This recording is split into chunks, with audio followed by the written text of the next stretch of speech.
Hello my friends, I'm Emily and this is my podcast, A Rambling Yarn. Today I'm going to talk about some of my works in progress, a couple of half-finished objects, one or two finished objects that I am so excited to have off of my needles, a sock design, maybe. If that all sounds great, stay tuned, grab something cozy, and come along with me while we chit-chat about some makes.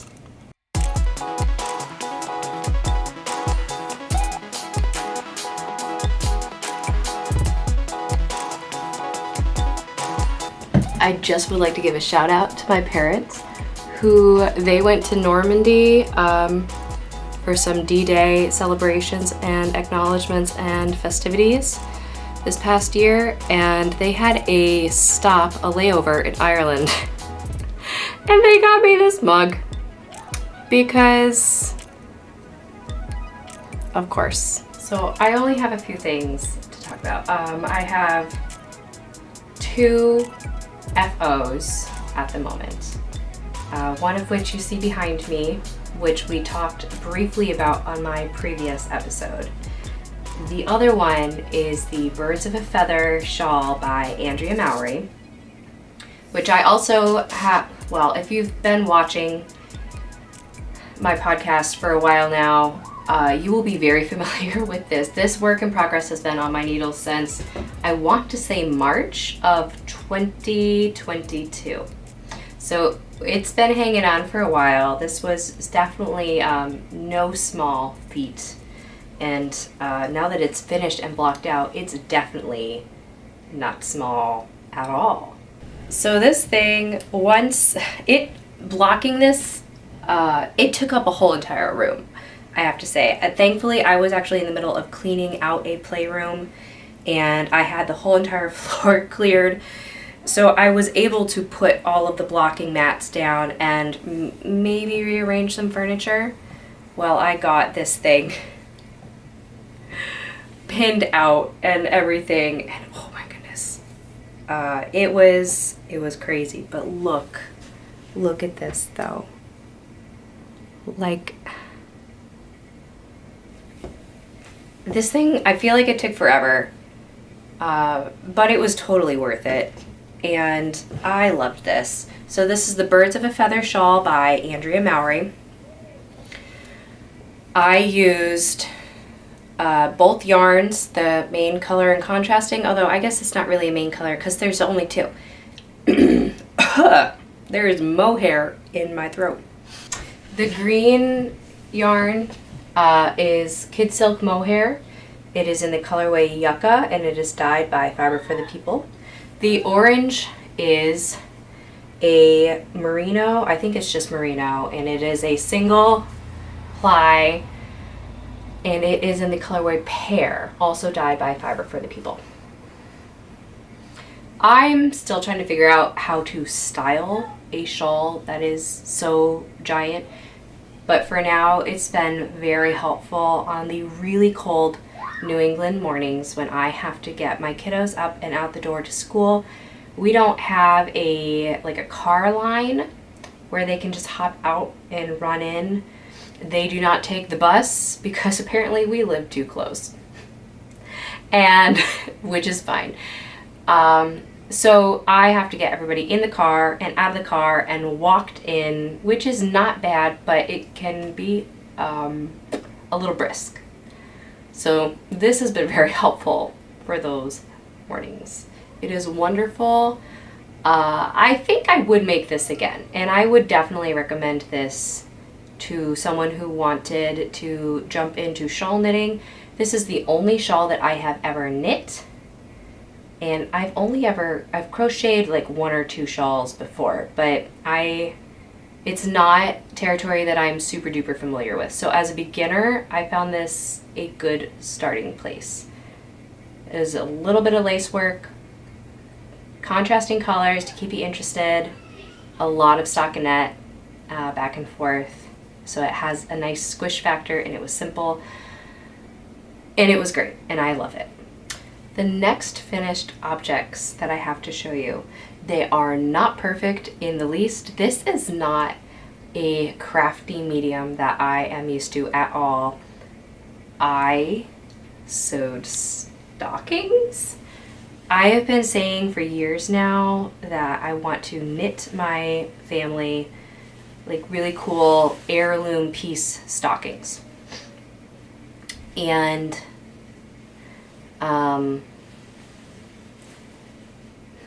I never have fulfilled that promise. So now that we have settled into our house that we moved into over the past summer, it has a fireplace and a mantle, and that is so fun and so cool. And I figured, you know, I definitely do not have time to knit stockings, and I will do that at some point, but I can throw together some fabric and felt and do an I-cord. And do I have any idea what I'm doing? Absolutely not. But I made it work. I used to sew, kind of. I was a lot more confident when I was younger, probably because I knew even less. So I just went ahead and I did it with the confidence that people who don't know anything about anything have, you know. So I tried to harness that confidence, and I took an old stocking that my mom actually made for me when I was a kid, and I traced out my shape. We cut it out. I did line it, so I did manage to do that. And I just think that they're not perfect, and they're so far from that. And I don't want anyone looking super duper close at these because yeah, they're really janky. But, and did I cuss a little bit and maybe cry? Was I sewing these on New Year's? Not New Year's, oh gosh. On Christmas Eve? Yes, I was.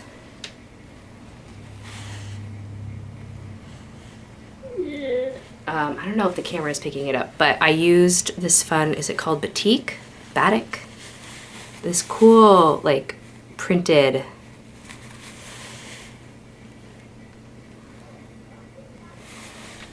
fabric. And so they're contrasting, and it just, my youngest, his favorite color is, or not, he's not my youngest anymore. My middle child, his favorite color is red, and my oldest, his favorite color is green. So we just kind of went with this. It's definitely the contrast of the pattern. They both are the same pattern, but it's picking up a lot more, at least from what I can tell on the screen, on the green. I don't know about the red, but they're that same kind of like polka dotted pattern. So that was fun. Not planning on sewing anything again anytime soon because yeah. As I said, it's winter, it's New England, it's really cold.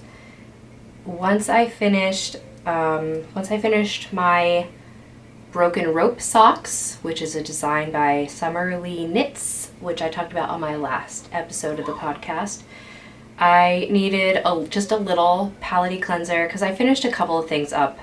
Well, I finished this, finished the Ranunculus, I finished my socks. So I was done with a lot of things, and I just needed like small, easy things that were mindless. So I started a hat for my daughter, and it's kind of funny. You can see like the color pooling a lot more. It picks up on camera, and I think it's so crazy how that happens. Because in real life, you do not actually really see it that much. I had a bunch of random yarn that had been gifted to me because when you are a yarny person and you're not super picky exactly because you know you can make random things like hats and whatever, people, they give you yarn that they stumble upon. So I don't have a ball band for this. I'm not sure. Google Images says that it's some sort of paint box yarn, maybe, but unsure. I am using, it's definitely worsted weight. I am using size 7 US, which is I believe a 4.5 millimeter needle. Yeah, size 7 US needle. And I want to say I cast it on like 68 stitches. I'm not following a pattern. I just kind of guesstimated. I used a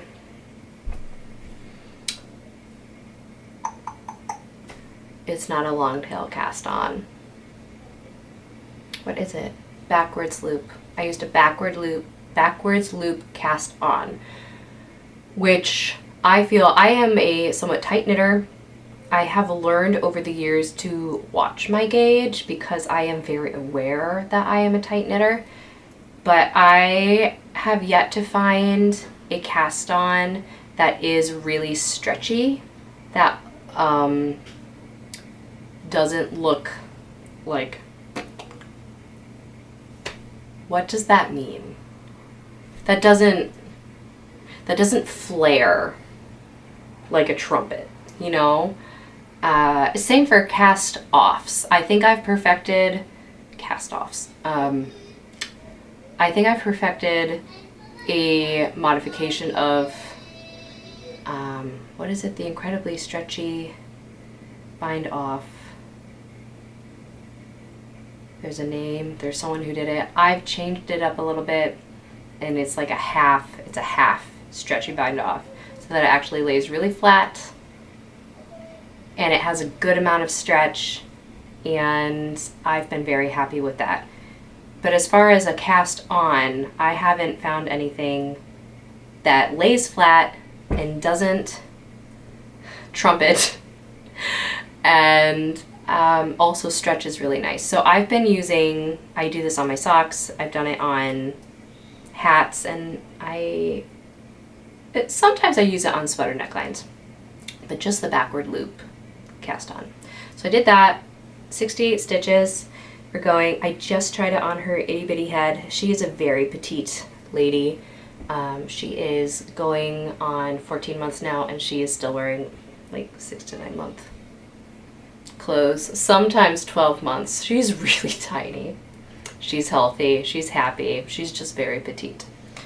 So I tied it on her cute little tiny head, and I am just about, I think I need a couple more inches to go if I want to be able to fold it over to give her ears a little bit more warmth, and then I can start decreasing. But this has been fun, it's been mindless, it's really squishy, and it's colorful, and it's lovely, and I love it.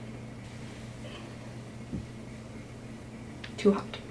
So I mentioned I finished up the broken rope socks.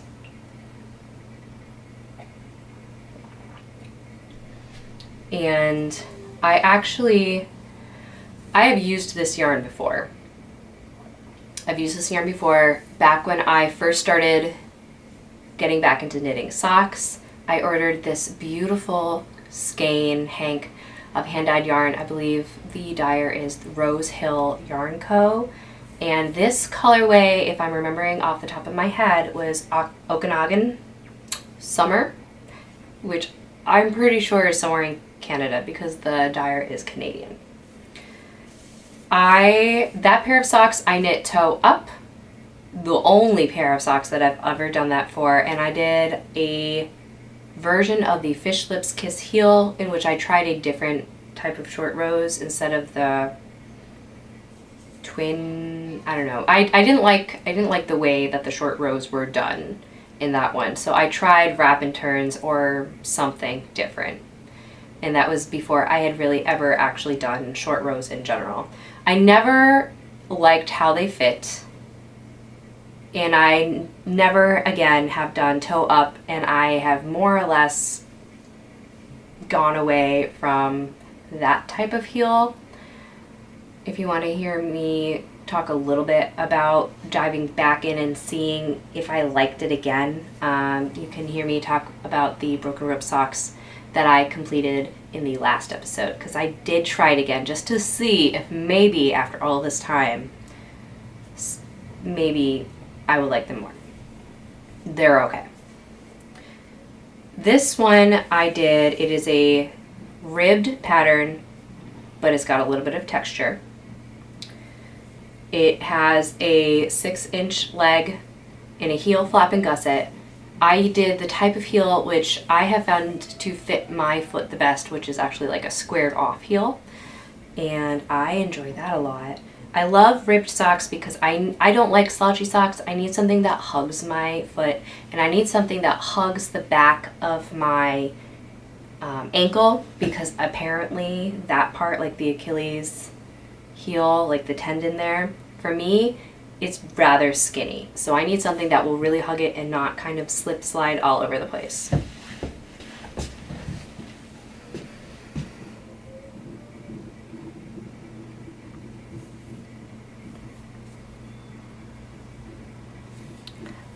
I thought that this was fun because you can see the pattern, and there's a couple, like you can find ribbed patterns everywhere, and I'm sure I'm not the first person to do this.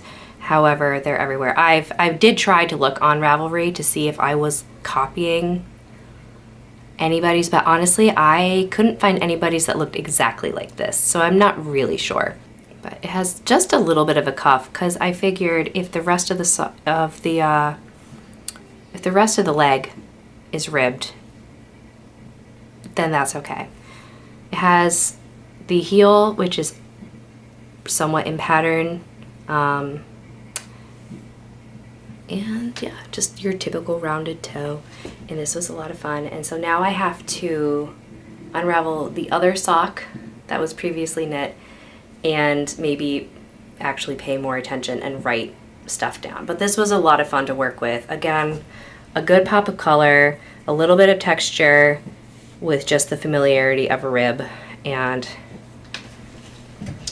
this was good. This was really fun. So we'll see if I type this up and maybe put it out there for those who want yet another ribbed sock pattern. And now I want to talk a little bit about my Ranunculus. Since my last episode, I have done a ridiculous amount of work on this thing. If you go back and you watch the previous episode, I will give you a little bit of a rundown of the progress that I had made at that point. I had a big decision trying to figure out length and fit. I had started that version, that was version number 1, and I was knitting a size 3 with a 10.5 US needle.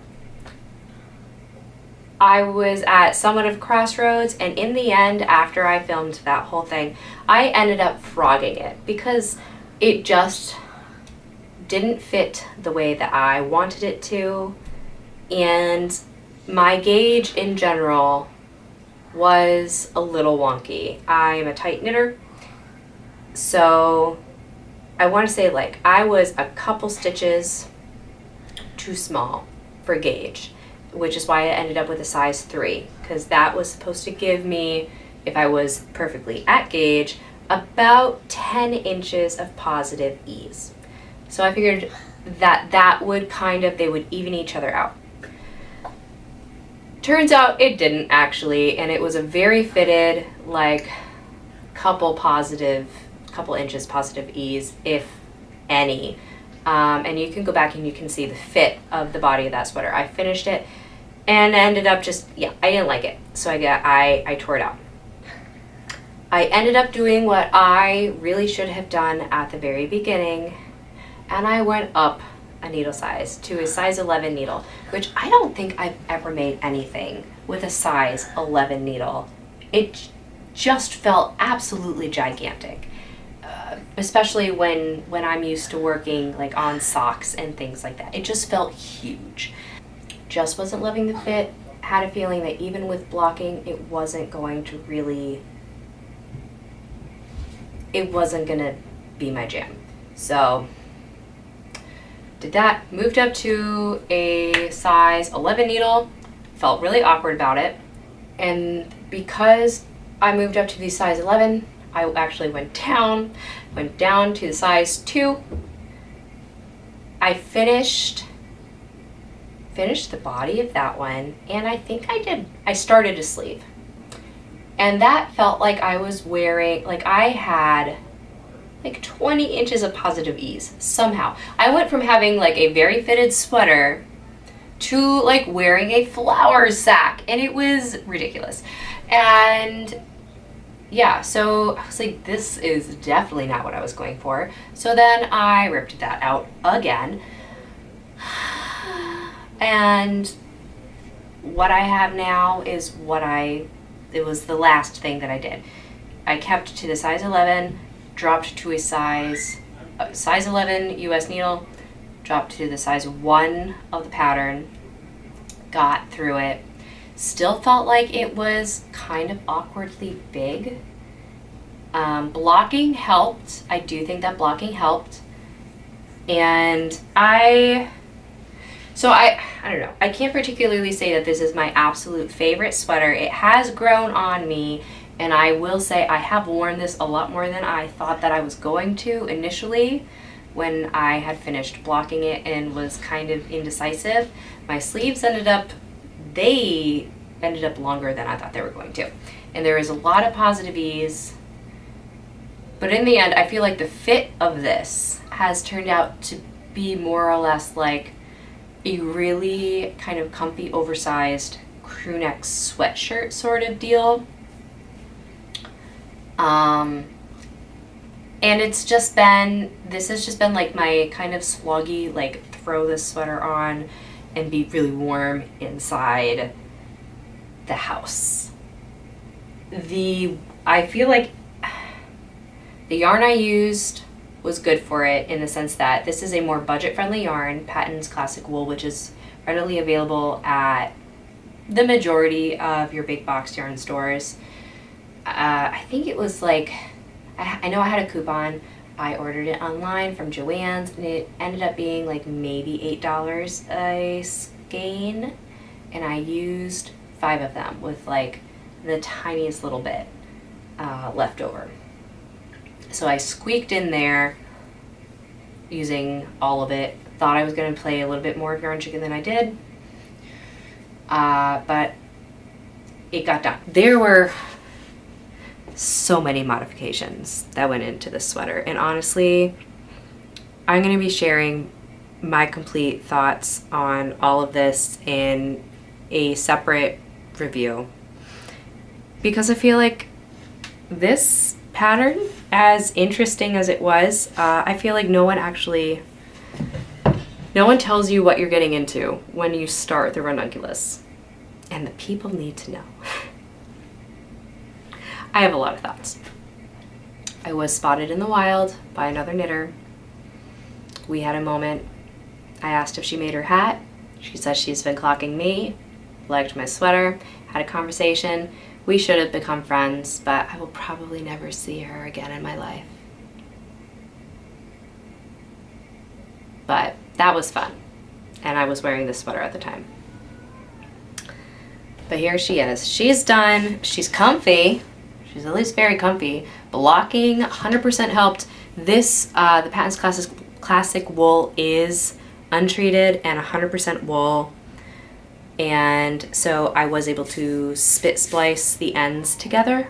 So I didn't have to weave in any ends except for the armpits. I will say, so I don't have a sweater shaver. I've been going around like with a Bic razor, just as I see, but this yarn, I do feel like it has pilled a ton. And I don't know if it's just because I've been wearing this, like I've been wearing this to sleep at night when we turn our heat down for the evening. And just overall, this has just been my really comfy go-to keep warm and be a bit of a bum sweater. So maybe that's why. I don't know. I do like the color though.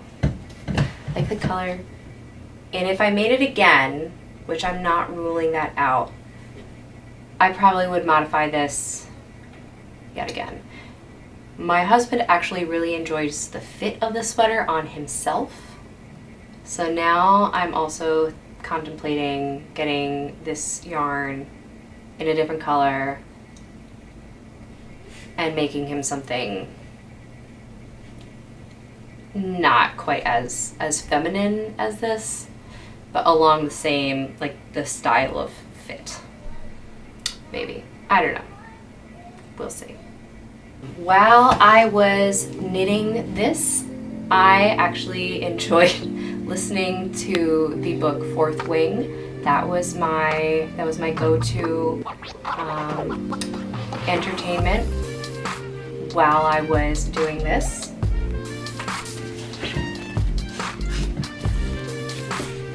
Fourth Wing is a fantasy book by Rebecca Yarros, and it's set at a war college with dragons and magic and all sorts of crazy stunts and violence, and it's lovely. So this was great. I actually listened to it the first time when I knit the Too Small sweater, and then I listened to it a second time when I knit this sweater for the second and third time. So I enjoyed this. I ended up reading the second one, and now I am fully invested in the storyline and all of the conspiracy theories. My cat wants to come in, and it's too bad for him because he cannot do that. For Christmas, my husband also was really sweet, and he upgraded my needle pouch. I, for years, have just been using the Chiagu pouch, that the interchangeable set that I got in like 2019 or 18. It's the same little zipper case that they all came in, and I swear every single time I unzipped this thing, because I got the set and then continued to add on to my collection of needles in different sizes and lengths and cord cable lengths, and it just like it was overflowing. It was overflowing, and every time I opened it, it just was like vomiting everything out, and everything slips out so easily because it's just really slippy fabric. So every single time I opened this thing to get anything out, it was accompanied by a grumbled, "I hate this so much, I hate this case." And I guess he got really tired of hearing me say that. Thanks, babe. So he upgraded me. He went and he bought me this case. It is leather, so it is not vegan friendly. I'm sorry for those who want something in a leather alternative. They are out there. It is, I'm not sure if this is mud or mood. I am not 100% sure.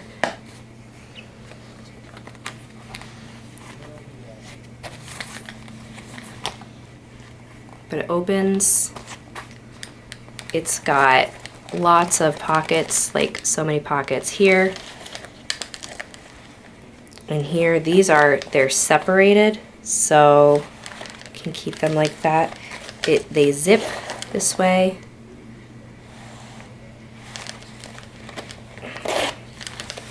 It's got two of those. That's upside down.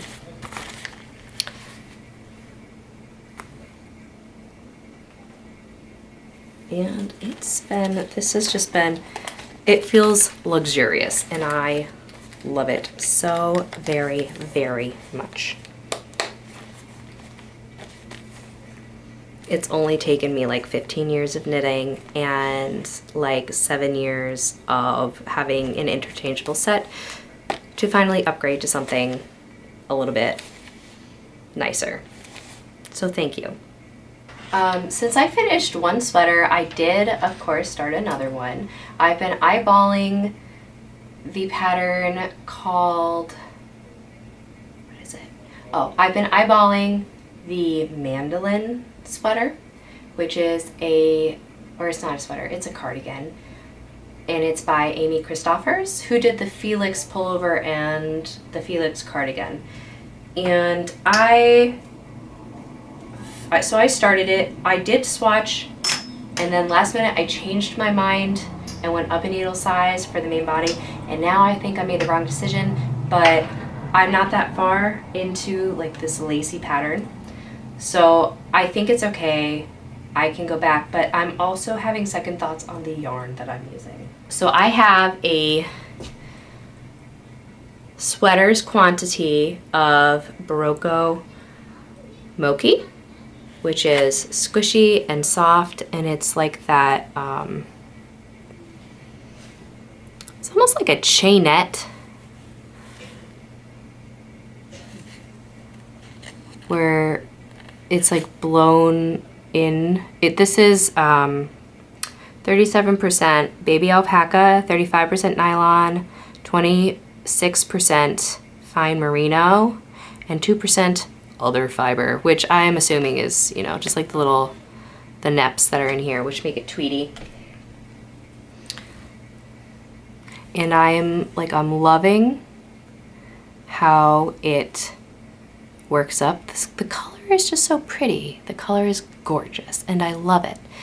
But I think I should go, if I continue using this wool, which is very light, is light and it's airy. And I don't know if it is actually like heavy duty enough. I feel like because of the construction of the sweater, because it's like a lacy pattern, I might need something that is actually going to be heavier and stickier, and that will probably show the texture better and just also have an overall better drapey, like weight feel, like actual, like physical feel. You know what I mean? I think that this might just be a little too, almost like it's not even there. So I am kind of on the fence about that, because I have obviously a sweater's quantity of this. It is so squishy and it's so luxurious, and I would like to have a sweater made out of it, but I'm not sure if this is the pattern for that yarn. So I will keep you updated on that. We'll see. But the yarn is really nice to work with and I'm very excited. I'm excited both about making something with this yarn, whether or not it is this pattern, and I'm excited about making this pattern, which is a little daunting, but I'm here for it. Okay, if you made it through all of that, I am very appreciative. I am so thankful. Thanks for being here. Thank you for joining me through this, whether you have been a longtime friend and follower, or if you just happened to stumble upon my little channel via the algorithm and YouTube and all of that fun shenanigans stuff. Thanks for being here. I really appreciate it. If you enjoyed your time, press the like button, subscribe to the channel, hit that notification bell so that whenever new content goes up, you get to know about it first. And I look forward to seeing you next time on A Rambling Yarn.